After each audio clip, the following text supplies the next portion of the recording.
illallah wahdahu la syarikalah wa asyhadu anna Muhammadan abduhu wa rasuluh amma ba'd. Alhamdulillah para azatizah, para ustadz dan ustazah serta bapak-bapak, ibu-ibu hadirin rahimakumullah. Kembali kita memuji dan bersyukur kepada Allah Subhanahu wa taala di mana di malam hari ini alhamdulillah Allah Subhanahu wa taala masih memberikan kepada kita limpahan nikmat-Nya. Di antaranya adalah berupa nikmat kesehatan, kekuatan, serta kesempatan untuk kita dapat bersama-sama hadir dalam ruang Zoom meeting ini dalam rangka untuk mengikuti kegiatan seminar parenting yang dilaksanakan oleh LP2KS dan P2KS MWD. Mudah-mudahan kebersamaan kita ini dapat bernilai pahala di sisi Allah Subhanahu wa taala serta memberikan kebaikan-kebaikan untuk kita sekalian. Alhamdulillah malam hari ini tema yang akan kita bawakan dan diskusikan bersama yakni menyangkut tentang seni menegur dan memuji anak. Tentunya hal ini adalah merupakan materi yang cukup penting untuk kita sebagai orang tua, atau kalau mungkin di antara para partisipan ini ada yang masih jomblo atau belum mempunyai anak, nantinya bisa menjadi referensi lah. Nantinya di saat mempunyai anak juga mampu untuk kita membimbing anak kita dengan sebaik-baiknya. Kata parenting sebenarnya itu adalah keorangtuaan ya. Artinya bagaimana orang tua ini mampu untuk mengasuh dan mendidik anaknya agar supaya anaknya itu dapat tumbuh kembang dengan baik. Mereka dapat sampai kepada usia dewasa, produktif, serta tertanam dalam dirinya nilai-nilai kebaikan sebagaimana apa yang diajarkan oleh orang tuanya. Nah, salah satu di antara hal yang cukup penting yang dilakukan oleh orang tua dalam menjadikan anak agar supaya mereka dapat tumbuh kembang dengan baik adalah ini materi kita sekarang ini, yakni seni menegur dan memuji anak. Jamaah sekalian yang sangat berbahagia, perlu untuk kita ketahui bahwasanya anak itu memiliki begitu banyak kebutuhan. Jadi kebutuhan seorang anak itu begitu banyak. Dan kita sebagai orang tua mempunyai kewajiban untuk memenuhinya, kebutuhan tersebut. Apa kebutuhan anak itu? Apa saya sudah jadi co-host ayah? Saya sudah bisa share screen ini? Ya. Iya, bisa. Sudah bisa ya? Iya, Nah, ini kebutuhan anak, jamaah sekalian yang sangat berbahagia. Yang dimana kita setiap orang tua ini mempunyai kewajiban untuk memenuhinya. Apa kebutuhan anak itu? Di antaranya adalah mereka membutuhkan rasa aman. Yang kita maksud rasa aman di sini adalah bagaimana orang tua mampu untuk mencukupkan sandang, pangan, papan daripada anggota keluarganya, termasuk anak-anaknya. Demikian pula pendidikannya. Bagaimana kita mampu untuk memberikan edukasi yang baik kepada anak-anak kita. Jadi bukan hanya kita cukupkan makannya, pakaiannya, dan rumah untuk melindungi anak kita dari panas dan terik matahari dan hujan, tetapi juga mereka juga membutuhkan yang namanya pendidikan itu. Selain rasa aman, rupanya ada lagi yang mereka butuhkan, yakni menyangkut tentang psikis kejiwaannya. Rupanya anak-anak itu mempunyai hati dan perasaan selain daripada pemikiran. Sehingga mereka sangat butuh untuk dihargai, dipahami, dimengerti, dicintai. Dan mereka juga butuh dinilai. Karena mereka sangat-sangat membutuhkan yang namanya anak yang berarti di dalam kehidupan. Ini yang mereka butuhkan jamaah sekalian. Jadi apa yang selama ini orang tua lakukan, orang tua kerjakan, yang hanya sibuk pergi pagi, pulang sore, peras keringat, banting tulang, untuk bagaimana mencukupkan rasa aman terhadap anak itu. Terkadang mereka lupa bahwasanya anak bukan hanya membutuhkan sandang, pangan, papan saja, atau pendidikan, tetapi mereka juga sangat-sangat membutuhkan untuk dihargai, dipahami, bernilai, dicintai, ditegur, ya, dan lain sebagainya, jamaah sekalian yang sama berbahagia. Mereka juga butuh untuk dipuji. Mereka juga butuh untuk ditegur. Itulah kebutuhan mereka agar supaya mereka mendapatkan afeksi daripada orang tuanya atau orang-orang yang ada di sekitarnya. Dan rupanya jamaah sekalian, manakala kebutuhan anak ini mampu untuk dipenuhi, ya, jika kebutuhan anak ini mampu untuk terpenuhi, maka anak akan merasa aman. Mereka akan tumbuh kembang dengan baik. Mereka akan merasa dicintai, diterima, dihargai, dimengerti.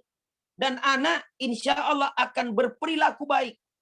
Manis, bahagia, tenang, dan damai dalam lingkup rumah tangganya, dalam lingkup keluarga.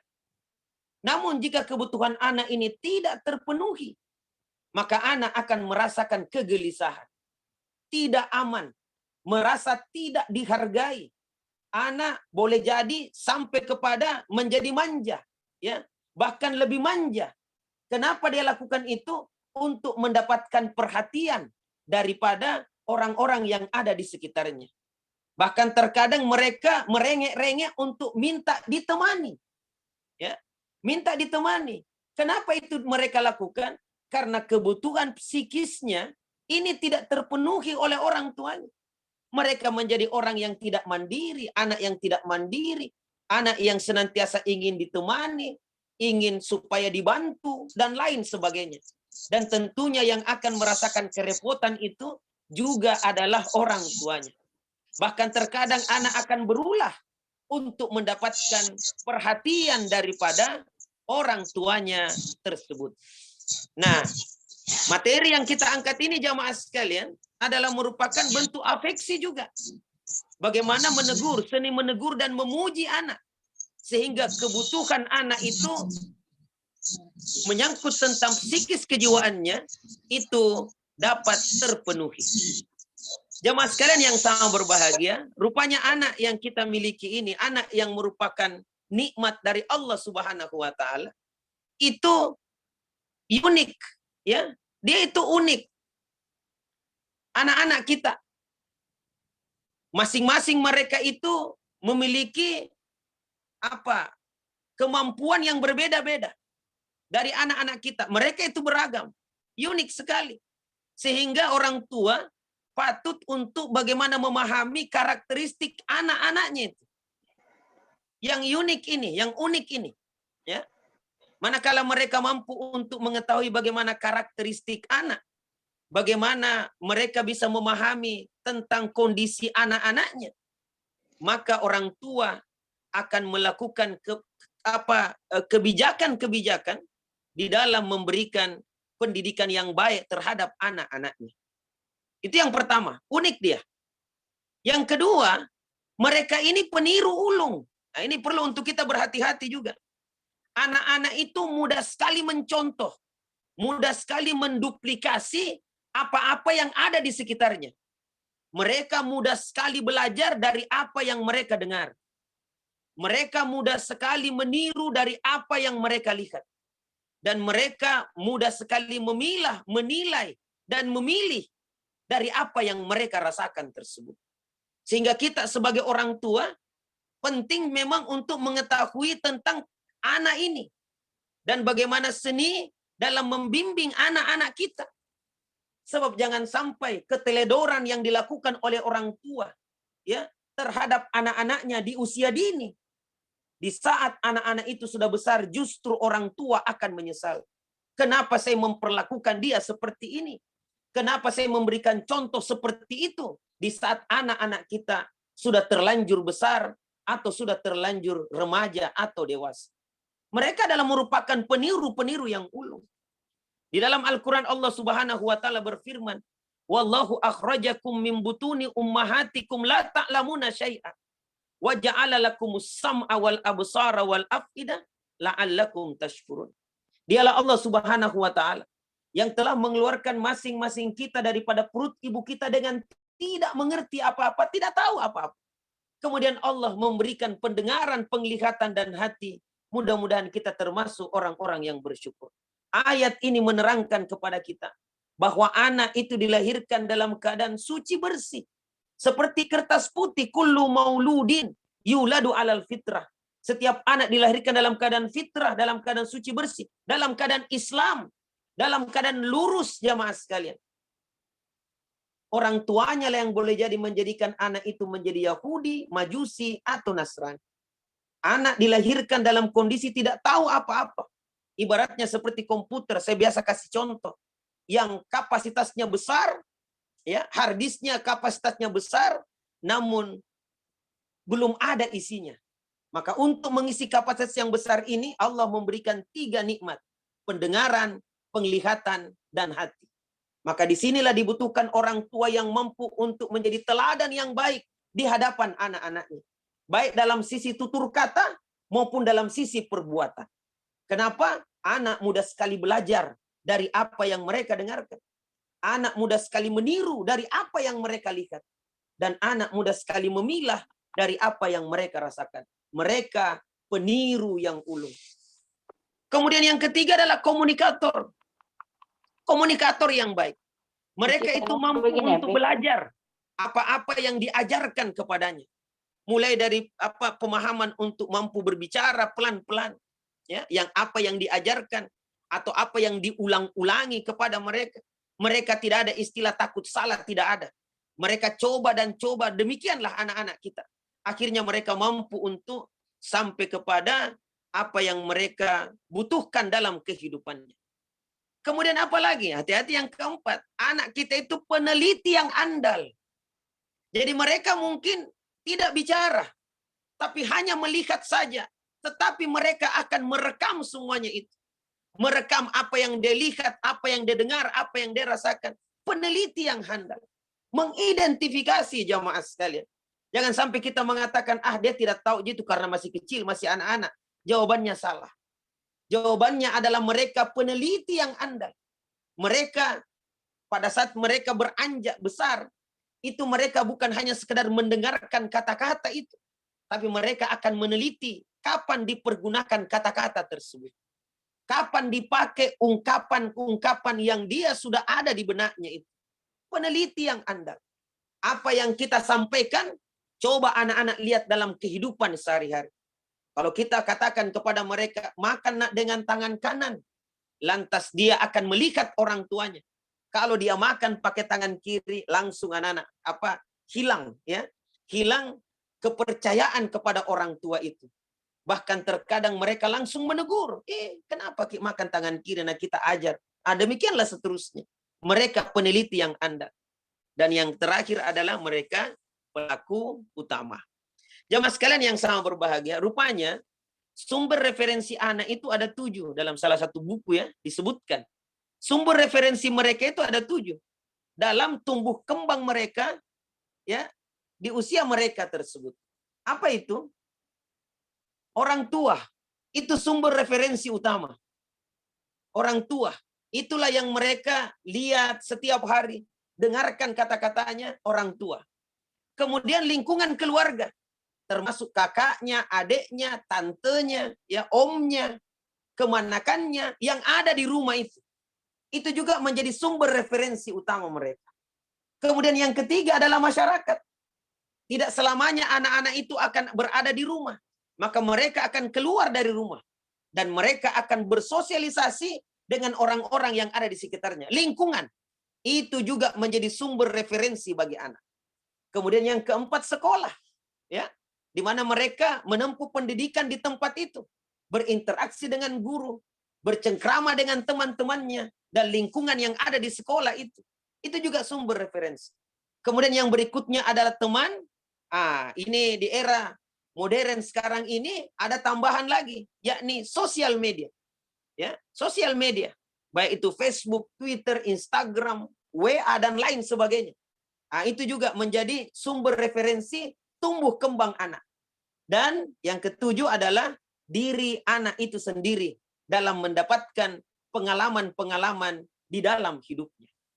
Jamaah sekalian yang sama berbahagia, perlu juga untuk kita ketahui bahwasanya ada sebenarnya permintaan anak yang tak terucapkan. Permintaan anak yang demikian ingin mereka dapatkan.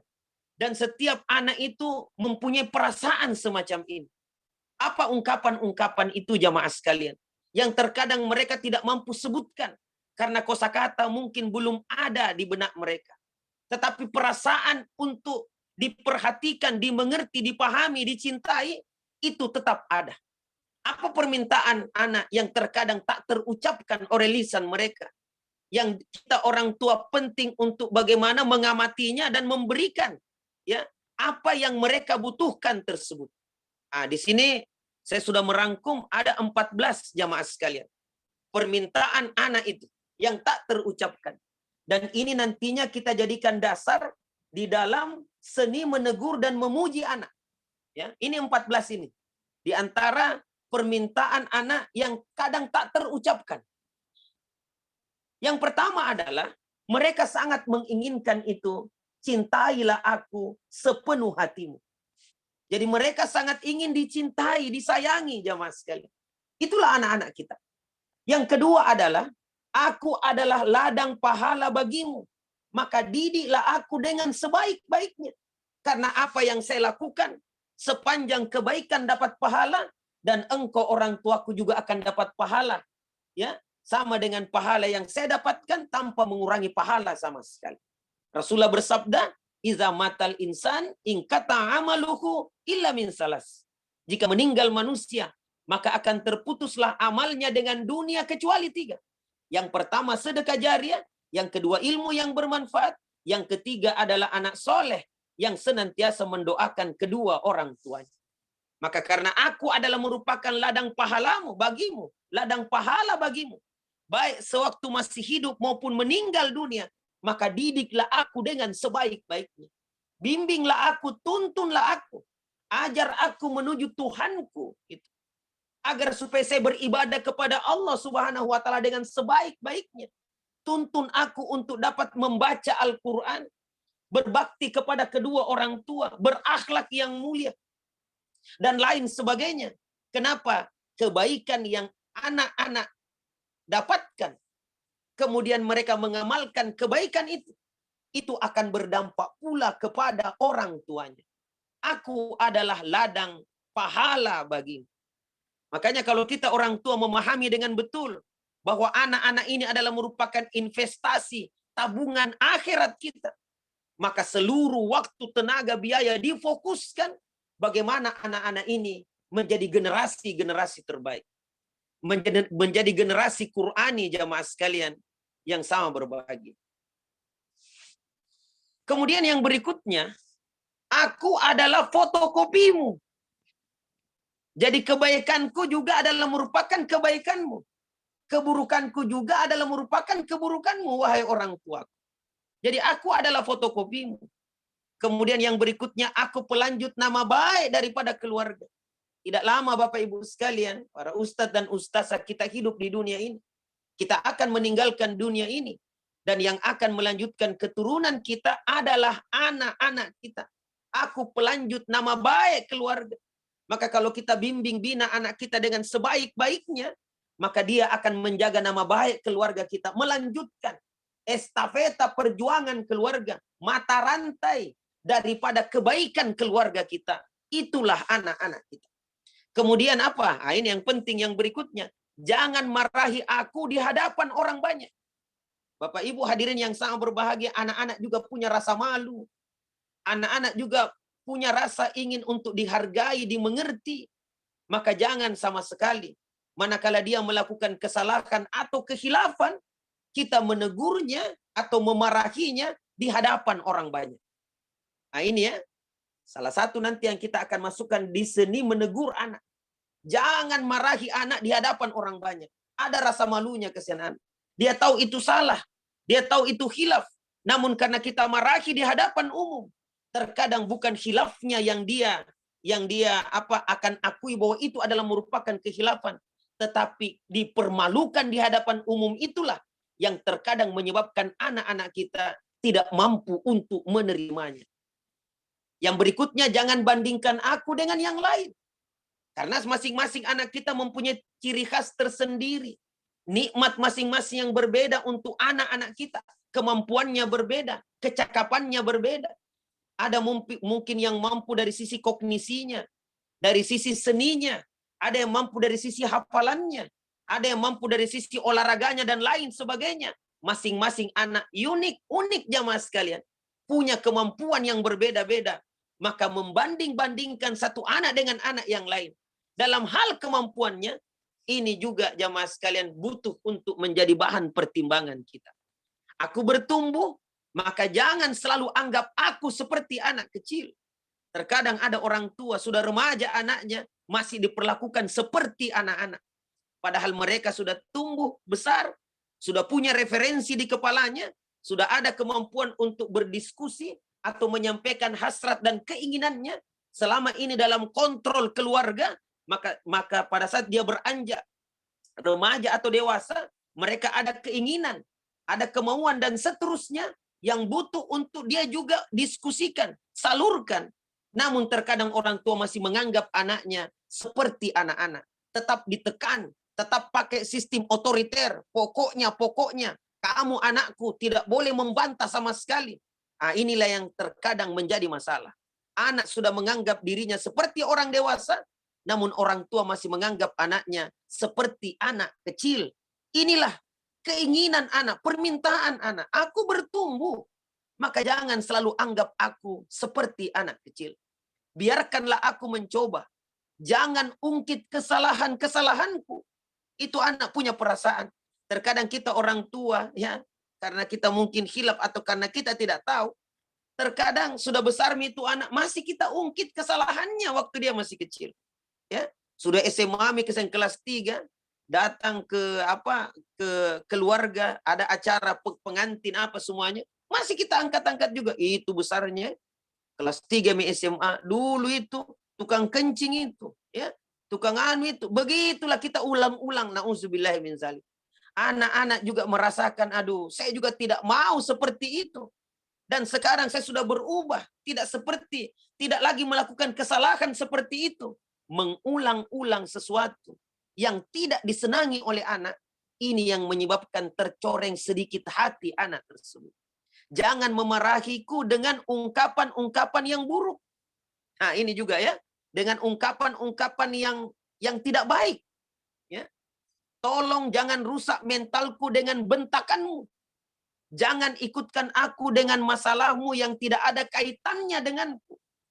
Makanya keluarga, usahakanlah ya sakinah. Ya. Buatlah ketenangan di rumah kita. Ada kasih dan sayang dalam rumah kita.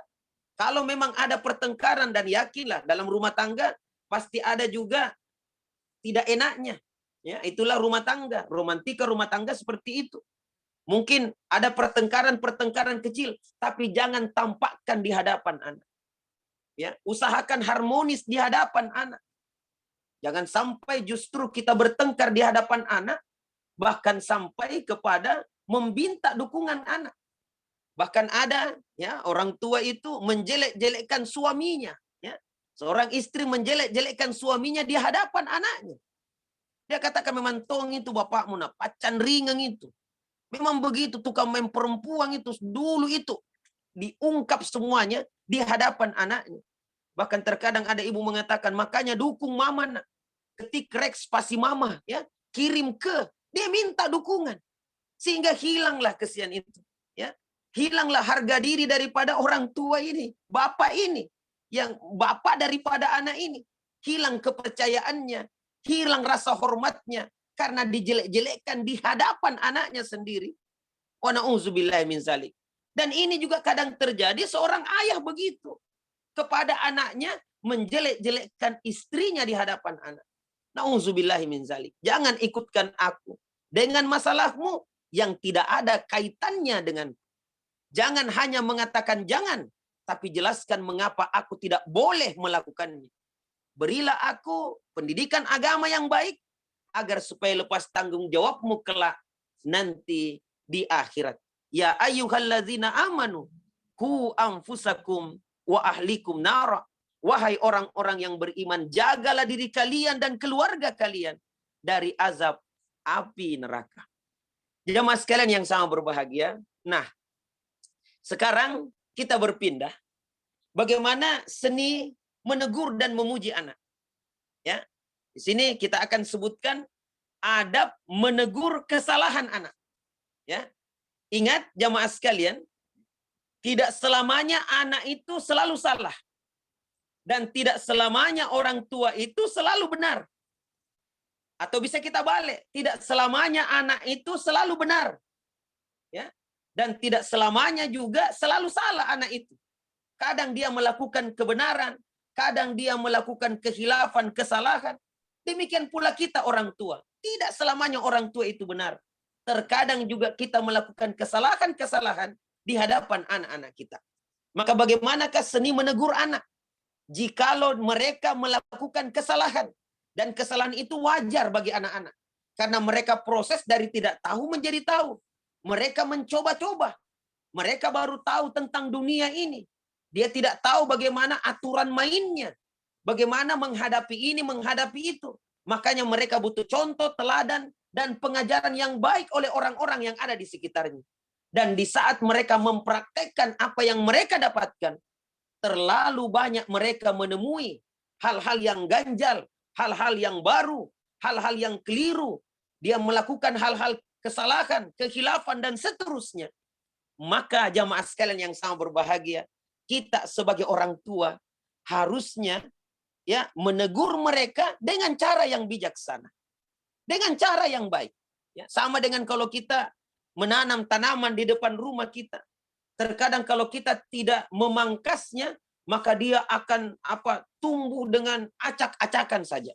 Tetapi kalau kita memangkasnya yang liar-liar, dahannya yang liar, kita pangkas-pangkas, akhirnya dia akan tumbuh dengan baik, berkembang dengan baik, sesuai dengan apa yang kita inginkan.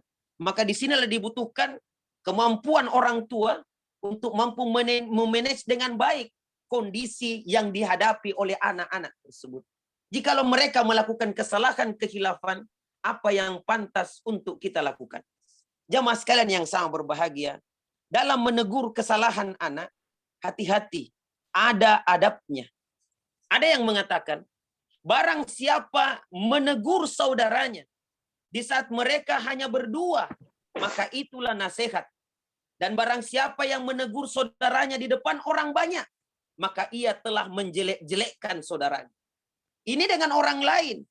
Bagaimana pula dengan anak-anak kita? Makanya kalau mereka melakukan kesalahan jamaah sekalian, adabnya adalah jangan menegur mereka itu di hadapan orang banyak. Ya. Jangan mempermalukan anak kita di hadapan orang banyak. Karena itu akan menyakitkan perasaannya. Dia tidak akan mendengarkan kata-kata kita. Tidak akan mendengarkan nasihat kita. Yang dia tahu adalah saya dipermalukan di hadapan orang banyak. Jadi kalau kita ingin menegur anak kita, usahakan berdua-dua. Panggil dia dengan baik. Atau kita sampaikan di saat orang-orang mungkin tidak ada yang melihat. Kenapa? Karena mereka sangat butuh bimbingan itu. Pengarahan yang baik. Bukan dipermalukan di hadapan orang banyak. Ini jamaah sekalian, kunci yang pertama ya. Di dalam menegur anak, usahakan ya kita menegurnya dalam posisi tidak menghinakannya, tidak melecehkannya, tidak menyebabkan dia menjadi orang yang malu ya. Dan nasihat ini bukan hanya untuk orang tua saja, bagi guru-guru kita juga di pondok pesantren, di sekolah-sekolah. Di saat Anda menjadi seorang guru, mendidik anak-anak kita, kalau anak melakukan kesalahan, jangan coba-coba mempermalukannya di hadapan orang banyak. Dia akan minder, dia akan malu, dia akan tidak mampu untuk istilahnya percaya dirinya hilang, ya. Kemampuannya untuk mau menampilkan apa yang dia punyai itu langsung hilang jamaah sekalian atau menurun. Sehingga resikonya adalah pada saat kita meminta dia, misalnya guru ya meminta, ayo nak naikin nak, kerjakan nomor 2. Dia tidak mau lagi naik. Kenapa? Karena dia tidak ingin dipermalukan lagi di hadapan teman-temannya. Mungkin dia tahu, tapi hilang percaya dirinya. Tidak mampu untuk mengungkapkan sesuatu. Kenapa? Karena di saat dia melakukan kesalahan, justru kita mempermalukan di hadapan orang banyak. Jemaah sekalian yang sama berbahagia. Nah, hati-hati ya. Ini saya melangkah ke yang berikutnya. Dalam menegur anak, hindarilah 15 kata atau kalimat dalam menegur anak. Ada 15. Ya, ini. Ini seni menegur anak. Jikalau mereka melakukan kesalahan, ada 15 kalimat yang perlu untuk kita hindari. Ya. Yang kita perlu untuk mempertimbangkan sebelum kita melontarkan kata-kata kita di hadapan anak-anak kita. Karena ini boleh jadi bisa menyebabkan kembang mereka ini, perkembangan mereka ini, itu tidak seperti apa yang kita harapkan. Dia akan menjadi pemalu barangkali. Dia mungkin kalau dia masih kecil, mungkin dia akan kencingi sendiri celananya ya. Karena ketakutannya dan lain sebagainya. Kenapa? Karena kita mengungkapkan kata-kata yang justru menyebabkan anak kita itu merasa bahwasanya apa yang kita sampaikan itu justru membuat dia takut, gerah, dan lain sebagainya. Apakah ke-15 kalimat ya dalam menegur anak yang perlu untuk kita hindari? Yang pertama adalah, ini sudah tampil, mencaci anak, memaki anak, meneriak-neriaki anak di saat dia melakukan kesalahan. Ya, kalau ada orang tua yang seperti begini, beristighfarlah, minta ampunlah kepada Allah. Ya, mencaci anak, teriak-teriaki anak di hadapan orang banyak. Ya, bahkan semua tetangga itu tahu ya, keluar semuanya, kenapa mikodong ini anak kan? Ya, apa kesalahannya tuh sampai begitu kerasnya itu? Ya, lengkingan suara daripada orang tua ini sambil mencaci, memaki anaknya. Wa na'udzubillahi min dzalik. Boleh jadi anak melakukan kesalahan barangkali yang mungkin kita anggap besar. Tetapi apakah dengan mencaci dan memaki anak kita, dia akan berubah seketika? Dia akan langsung menjadi baik? Jawabannya tidak, jamaah sekalian. Karena semuanya ini membutuhkan proses. Terkadang anak-anak justru melakukan kesalahan itu karena ketidaktahuannya. Lantas mengapa? Karena ketidaktahuannya itulah lantas kita mencaci dan memakinya. Bukankah yang paling bijak adalah bagaimana menuntunnya dan mengajarnya dengan baik? Tidak langsung mencaci, memaki, ya, melengking kata-kata kita dengan umpatan-umpatan yang kasar kepada anak-anak kita. Wa na'udzubillahi min dzalik. Kita orang tua jamaah sekalian. Anak kita adalah merupakan makhluk Allah, ciptaan Allah yang dititipkan sementara kepada kita. Kenapa justru kita mencaci dan memakinya? Na'udzubillahi min dzalik. Yang kedua jamaah sekalian, ini hal yang kedua yang perlu untuk kita hindari di dalam menegur anak. Jangan kita suka mengancam-ngancam anak. Ya, ku gantung kok, apalagi ya, ku ini kok, ya. Padahal pada saat kita mengancam, boleh jadi anak-anak akan ketakutan dan tidak mau melakukan itu. Tetapi suatu ketika dia hilaf dan melakukan itu, lantas ancaman yang kita berikan kepadanya justru kita tidak buktikan. Akhirnya anak-anak mengatakan, lembe, ya. Tidak ada pena buktinya. Ini yang menyebabkan ancaman kita tidak ada gunanya sama sekali. Suka mengancam-ngancam. Bahkan mengancamnya itu dengan kata-kata yang kasar. Ku potong telingamu. Ku gerek lehermu. Apalagi, ku gantung kau di kipas angin. Macam-macam lah. Banyak guru-guru biasa melakukan itu. Apa tujuannya mengatakan kata-kata itu? Menakut-nakutinya dengan kata-kata tersebut. Tujuannya adalah agar supaya mereka itu baik. Tetapi apa yang didapatkan oleh anak tidak seperti apa yang kita inginkan. Ini jamaah sekalian. Jadi pada saat anak melakukan kesalahan itu wajar. Itu normal. Nah, karena mereka itu masih dalam proses pembinaan, maka kitalah yang membinanya. Kita sebagai coachnya, kita sebagai orang tuanya, ya, kita sebagai murabbinya, atau istilahnya kalau takdib, muadibnya, membimbing dia dengan baik. Yang ketiga adalah membuat labeling kepada anak-anak. Ini juga harus kita hindari dalam menegur anak. Kita menegur anak, kemudian kita mencap dan melabeling dengan label-label yang tidak baik. Saya minta maaf, ini cuma contoh saja, ya. Dan manakala kita memberikan label kepada anak, itu akan membentuk citra pada diri anak. Citra yang buruk kepada anak dengan label-label yang buruk. Misalnya, bodohnya ini, kita ulang-ulangi, maka akan terbentuk citra di benak anak, oh memang saya bodoh. Ya, bandelnya ini anak, bandel sekali. Oh, saya memang bandel. Itu yang akan terbentuk di benak anak. Nakalnya ini, saya nakal memang. Ya, joroknya, apalagi pembohong, anak penakut, peloceng, macam-macam kata-kata itu. Itu yang akan membentuk citra pada anak. Kenapa justru kita tidak ganti dengan kata-kata yang baik? Misalnya, pintarnya tahu, ya, saya pandai, saya pintar. Itu akan terbentuk itu.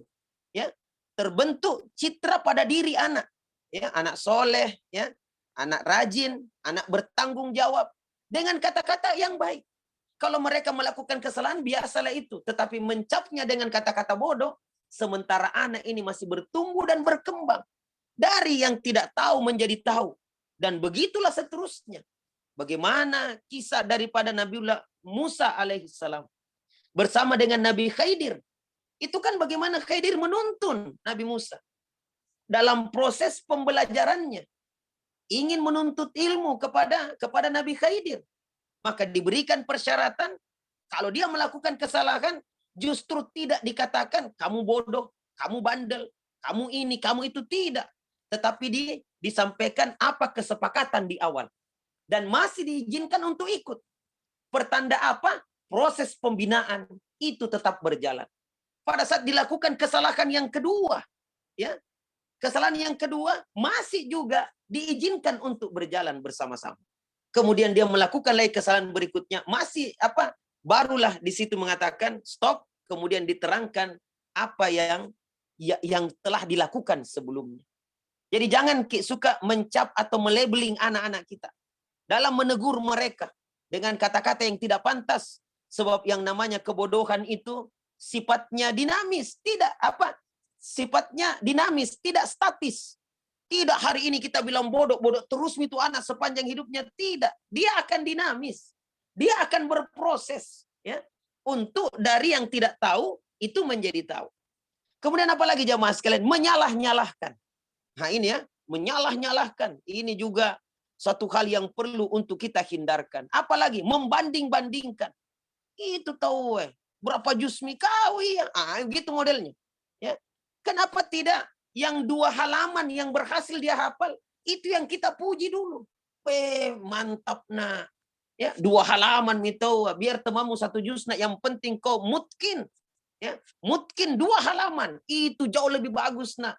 Tapi tambah lagi nak, semangati dirimu. Itu jauh lebih baik. Jadi memujinya untuk hal-hal yang dia sudah lakukan dan ada perubahan sedikit.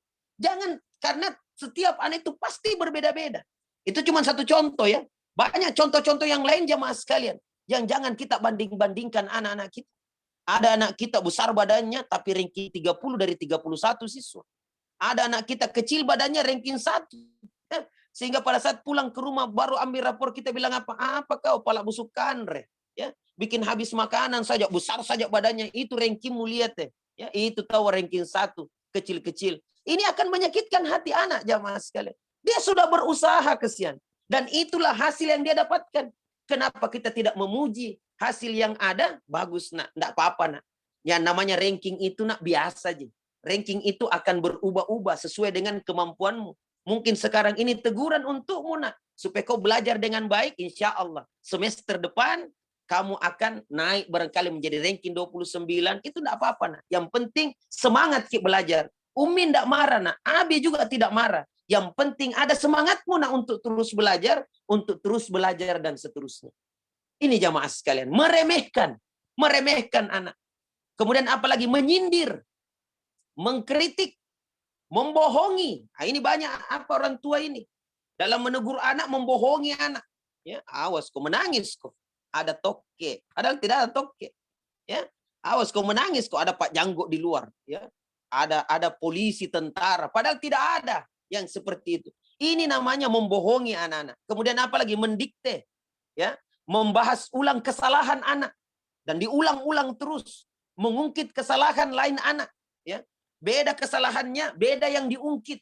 Memang tong kau itu nak, dulu juga kau melakukan ini, ada lagi begini, berapa kali mau kau membuat kesalahan.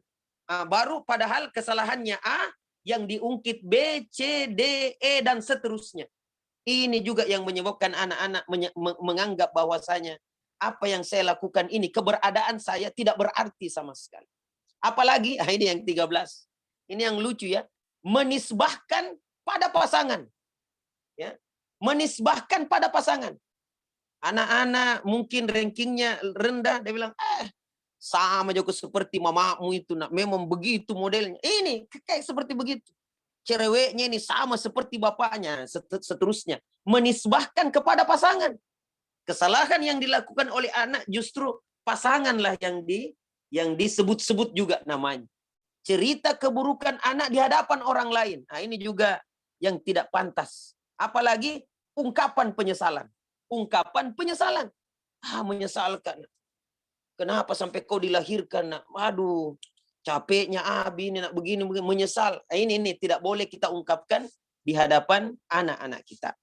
Jamaah sekalian yang sangat berbahagia, lantas bagaimanakah kita menegur anak kita? Cara menegur anak kita agar supaya dia berperilaku atau berubah dari awalnya yang buruk menjadi yang baik. Dari awalnya salah menjadi tidak salah lagi. Bagaimana caranya? Caranya adalah dengan ungkapan-ungkapan kalimat yang positif. Ya. Hal-hal yang harus diperhatikan oleh orang tua dengan menggunakan bahasa-bahasa yang positif. Dan ini sangat penting. Jangan ungkapan-ungkapan bahasa yang negatif. Sebagaimana 15 contoh yang kita sebutkan. Ungkapan kalimat yang perlu untuk dihindari. Ingat, sampai usia anak 7 tahun, hindari kata-kata. Nah, ini juga kata-kata jangan atau tidak. Contohnya jangan nakal dan seterusnya. Ya. Ini kita hindari kata-kata ini. Ya. Ada satu hal yang cukup menggelitik kita. Beberapa saat yang lalu ada pakar parenting mengatakan jangan menyebutkan kata-kata jangan kepada anak-anak di usia dini mereka. Dan rata-rata di antara ustadz itu menentang kata-kata itu. Katanya dalam Al-Quran kan memang betul ada kata-kata jangan dan anak harus diperkenalkan dengan kata-kata jangan. La tusyrik billah, jangan engkau menyekutukan Allah. Ya. Dan seterusnya, ada kata-kata jangan. Ya, la taqrabu zina, jangan dekati zina.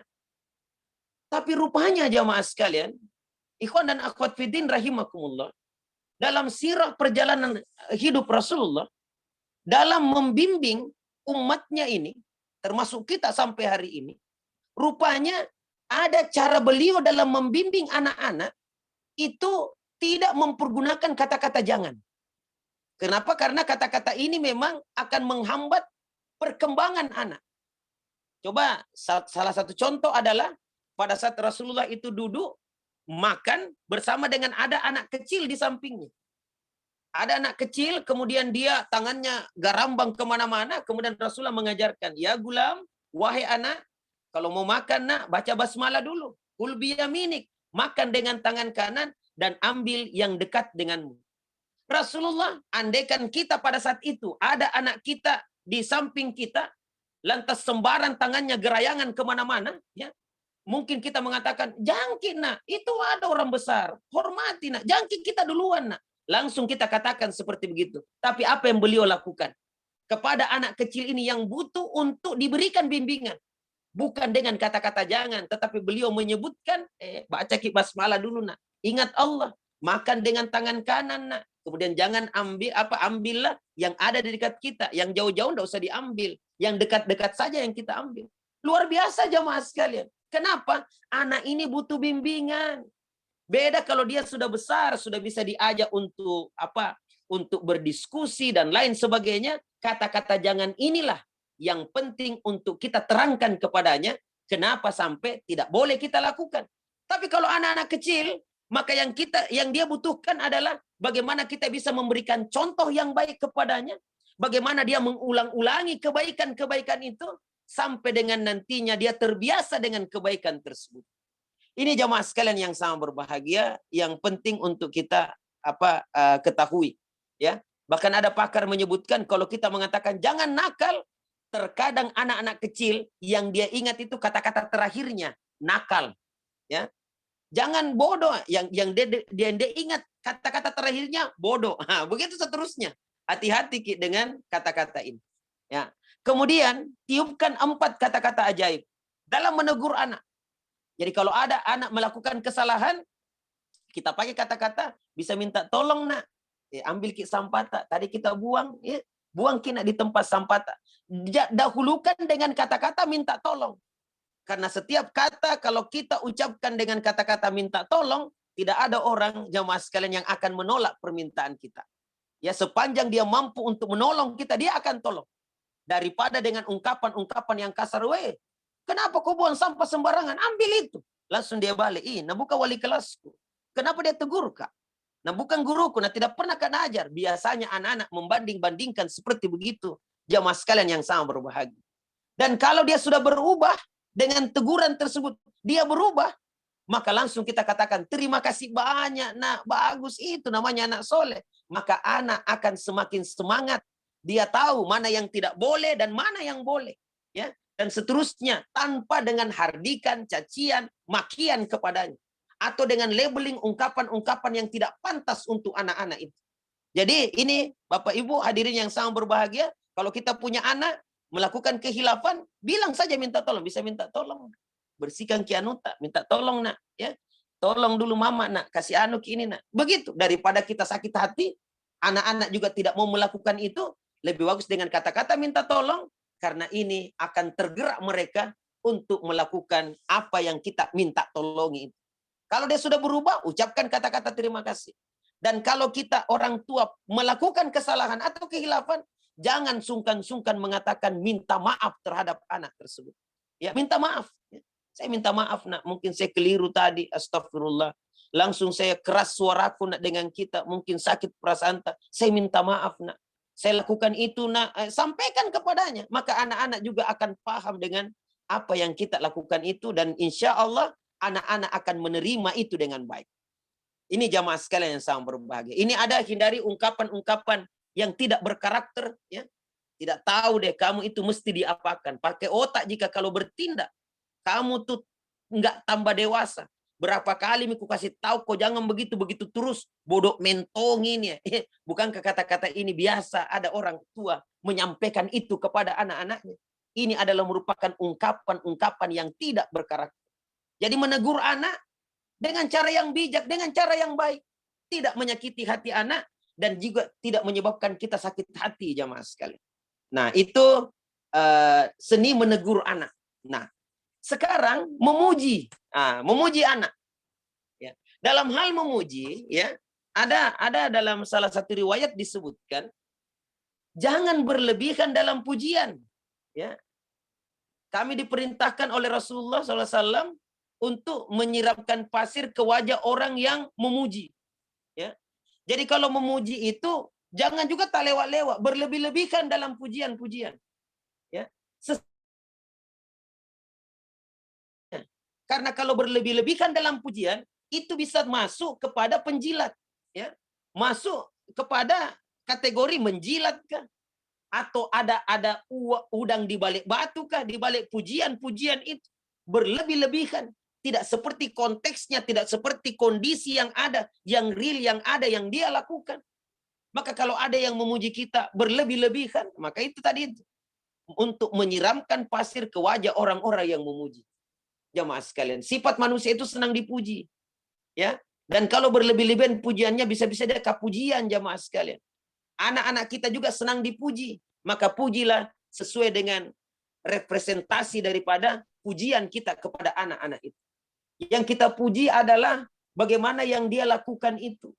Yang dia kerjakan itu. Artinya sikap tindakannya itulah yang kita puji. Bukan justru orangnya langsung. Ya.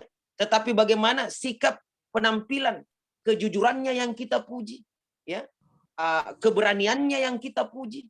kemauannya yang kuat untuk belajar yang kita puji. Demikianlah seterusnya. Sehingga pujian kita, siapapun anak kita yang melakukan itu, semuanya kita puji jamaah sekalian. Sesuai dengan apa yang dia lakukan itu. Bukan orangnya. Sebab kalau orangnya, terkadang kita akan memuji, ya ini istilahnya ada anak emas, anak perak, anak perunggu. Nah ini yang tidak boleh. Yang kita puji anak-anak yang kita senangi saja, yang ganteng, yang apa, yang hitam-hitam, tidak mau. Padahal dia melakukan hal yang sama, bahkan lebih bagus lagi daripada itu. Namun kita tidak memujinya hanya karena faktor fisiknya misalnya. Ini yang tidak boleh. Ya, jadi jamaah sekalian yang sangat berbahagia. Nah, kemudian dalam memuji anak itu ada 3 ya. Ada dengan cara verbal, non verbal, dan materi. Secara verbal pujian, sampaikan langsung pujian. Bagus nak, pintar nak, anak soleh memang ini. Ini yang akan menyebabkan anak-anak bersemangat untuk mengulangi kebaikan-kebaikan itu. Ya, jangan kita tinggalkan pujian-pujian itu atau melewatkan keberhasilan anak dengan biasa-biasa saja. Maka berikanlah komentar di situ.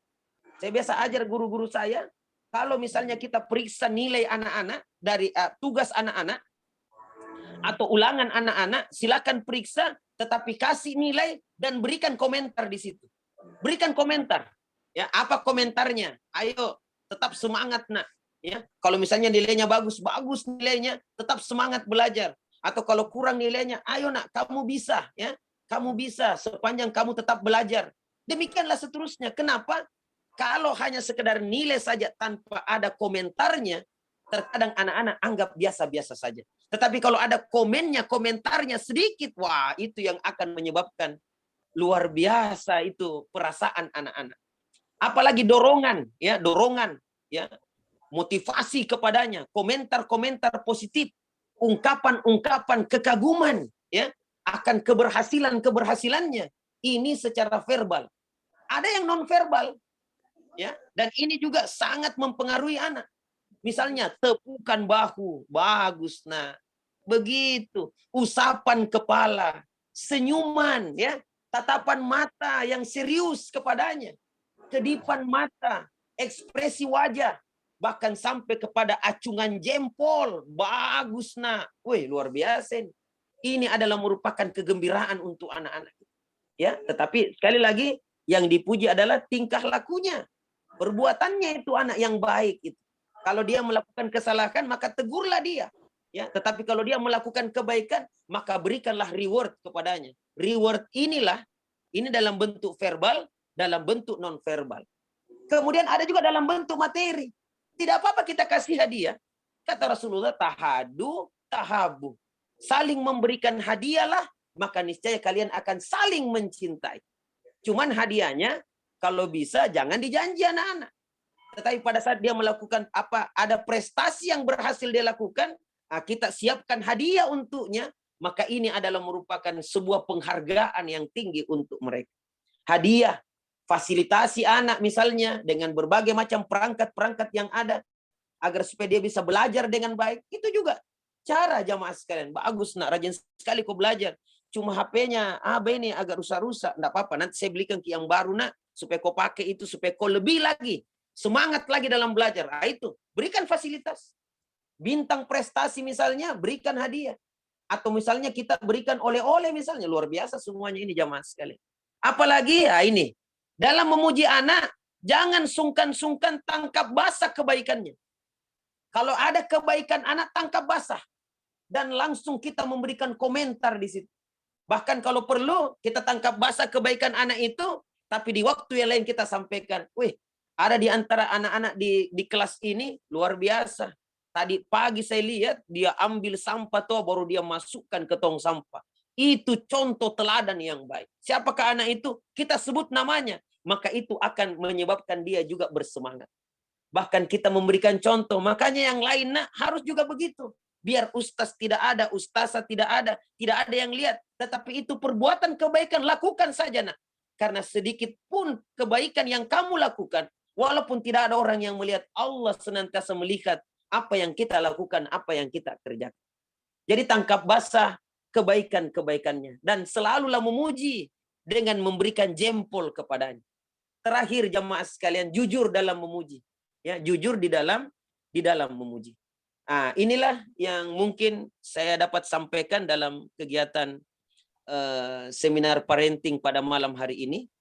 Mudah-mudahan ada manfaatnya dan mudah-mudahan Allah Subhanahu wa taala memudahkan kita di dalam kebaikan. Tidak gampang mendidik anak-anak kita, Bapak-bapak, Ibu-ibu sekalian. Tidak gampang mendidik anak-anak kita. Butuh perjuangan, butuh kebersamaan, butuh juga bagaimana tanggung jawab daripada orang tua. Dan semangat juga untuk terus belajar. Untuk bagaimana mengembangkan diri kita juga dengan pengetahuan-pengetahuan yang baik. Tentang bagaimana tata cara untuk mendidik anak-anak kita. Sebab mendidik anak itu juga dibutuhkan ilmu. Bukan hanya sekedar pengalaman. Tetapi juga dengan ilmu, maka anak-anak kita juga dapat tumbuh kembang dengan baik. Mudah-mudahanlah apa yang kami sampaikan ini bisa bermanfaat, terutama untuk diri pribadi kami, dan juga kepada jamaah sekalian yang sangat berbahagia, dan mudah-mudahan Allah Subhanahu wa taala memudahkan kita di dalam kebaikan. Hadanallahu wa yakum ajmain. Assalamualaikum warahmatullahi wabarakatuh.